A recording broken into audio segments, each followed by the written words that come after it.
نبی اکرم صلی اللہ علیہ وسلم فرماتے ہیں کہ لموضع صوت فی الجنہ خیر من الدنیا وما فیہا۔ حافظ عماد الدین ابن کثیر رحمہ اللہ نے تفسیر ابن کثیر میں قرآن کریم کی اس آیت کی تفسیر میں یہ روایت ذکر فرمائی کہ اللہ کے رسول صلی اللہ علیہ وسلم فرماتے ہیں کہ محض صرف جہنم سے نجات اور جنت میں داخلہ، پھر جنت میں اللہ تعالیٰ کی جو بھی نعمتیں ہوں، لیکن ایک کوڑے کی جگہ کے برابر جگہ، کتنی مختصر جگہ ہوتی ہے، تو فرمایا کہ وہ دنیا و ما فیہا سب کچھ سے بہتر ہے۔ بس اللہ تعالیٰ کی طرف سے بڑی کامیابی اور حقیقی کامیابی اور اصل کامیابی کیا ہے کہ جہنم کی آگ سے چھٹکارا مل جائے۔ نبی اکرم صلی اللہ علیہ وسلم نے بھی دنیا کی بے ثباتی کو، اس دنیا کی بے وقعتی کو، اس دنیا کی معمولی اور ادنا حیثیت کو اللہ کے رسول صلی اللہ علیہ وسلم نے بھی بیان فرمایا۔ قرآن کریم کی اس آیت میں اللہ رب العالمین اسے متاع الغرور سے تعبیر فرماتے ہیں، دھوکے کا سامان ہے کہ دنیا دھوکے کا سامان ہے کہ جس میں کوئی فرد مشغول ہو، کوئی فرد مصروف ہو اور اسے وقت کے گزرنے کا اندازہ تک نہ ہو، لیکن آخرت کے مقابلے میں اس کی کیا وقت ہے، آخرت کے مقابلے میں اس کی کیا حیثیت ہے۔ فرمایا دنیا دنون سے ہے یا دنیا دنیون سے ہے۔ دنیا دنون سے ہے، قرب کے معنی میں ہے۔ اللہ کے رسول صلی اللہ علیہ وسلم فرماتے ہیں بعثت انا والساعۃ کہاتین۔ آپ صلی اللہ علیہ وسلم نے ہاتھ کی دو انگلیوں کی طرف اشارہ فرمایا کہ مجھے اور قیامت کو اس طرح متصل اور پیوست بنا کر بھیجا گیا کہ میرے بعد اور کوئی امت آنے والی نہیں ہے، میرے بعد اور کوئی پیغمبر آنے والا نہیں ہے۔ اللہ کے رسول صلی اللہ علیہ وسلم فرماتے ہیں کہ میری امت آخری امت، آپ صلی اللہ علیہ وسلم خاتم النبیین ہیں، آپ کے بعد اور کوئی پیغمبر آنے والا نہیں ہے۔ تو آپ فرماتے ہیں کہ مجھے اور قیامت کو اس طرح متصل اور پیوست بنا کر بھیجا گیا۔ تو دنیا دنون سے ہے یا دنیا دنیون سے ہے۔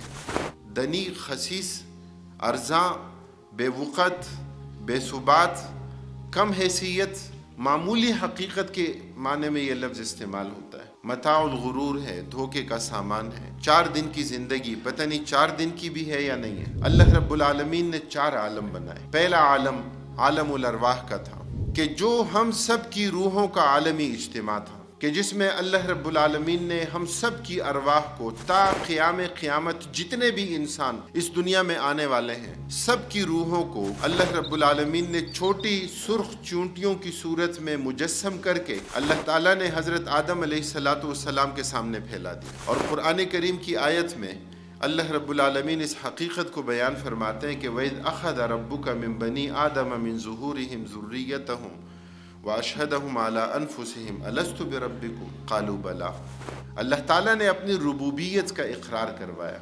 اللہ تعالیٰ پالنہار ہیں، اللہ تعالیٰ پرورش کرنے والے ہیں، اللہ رب العالمین نے پیدا کیا، اللہ تعالیٰ نے زندگی بخشی، اللہ تعالیٰ نے استعداد اور صلاحیت دی۔ امام راغب اصفہانی رحمہ اللہ فرماتے ہیں کہ اللہ تعالیٰ کی شان، اللہ کی صفت ربوبیت کی کیا ہے؟ فرمایا انشاء الشیء حالا فحالا الی حد التمام، کہ کسی کو تدریجی مراحل سے گزار کر تکمیل تک لے جانا، یہ اللہ تعالیٰ کی صفت ربوبیت کی۔ انسان بے جان نطفے کی صورت میں، اس میں کتنی جان ہے، اس میں کتنی حیات ہے، ایک ادنا تصور، ایک معمولی تصور، اور اللہ رب العالمین پھر اسے علقہ بناتے ہیں، اللہ تعالیٰ پھر اسے مضغہ بناتے ہیں، اللہ رب العالمین پھر اسے متناسب اعضاء دیتے ہیں، اللہ رب العالمین پھر اسے، اور حقیقت کیا ہے کہ جس ماں کی کوکھ میں یہ بچہ پرورش پاتا ہے، وہ ماں کے جو ذریعہ اور سبب بن رہی ہے، کہ جس کی کوکھ میں بچہ 9 مہینے تک پرورش پا رہا ہے، وہ ماں اس بات کا اختیار نہیں رکھتی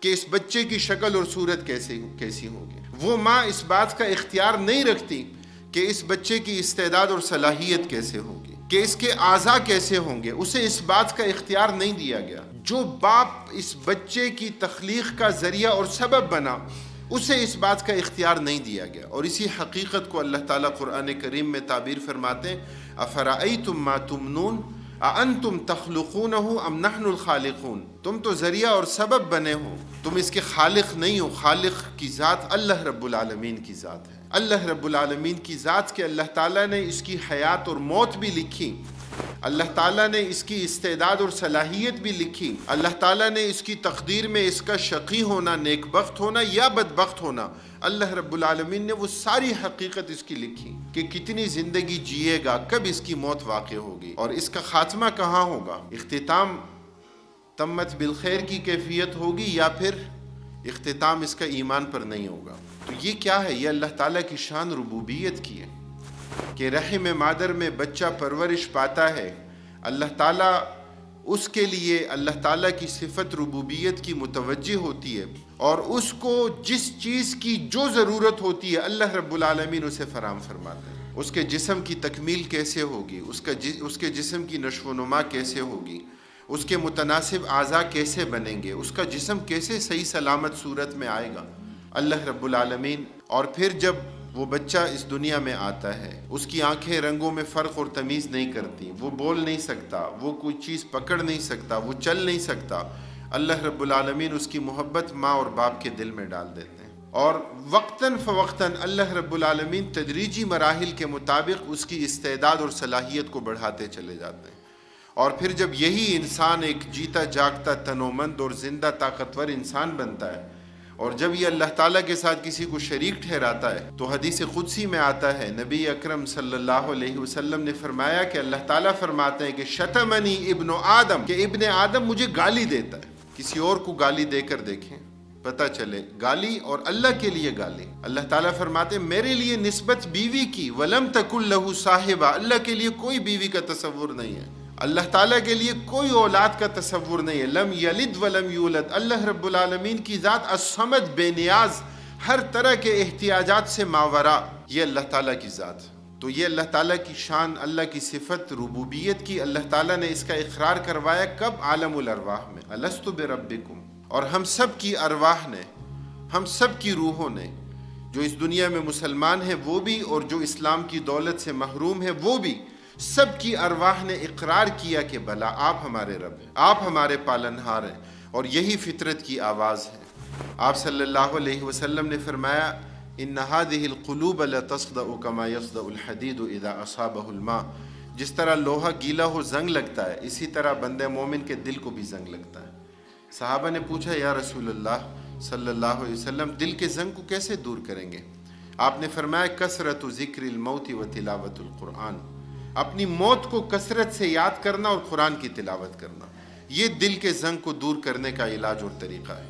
اللہ تعالی ہمیں آخرت کی فکر کو اپنے دل و دماغ میں راسخ کرنے اور اس کے نتیجے میں اپنے اعمال کو سنوارنے اور بہتر بنانے کی توفیق نصیب فرمائے. وآخر دعوانا ان الحمد للہ رب العالمین.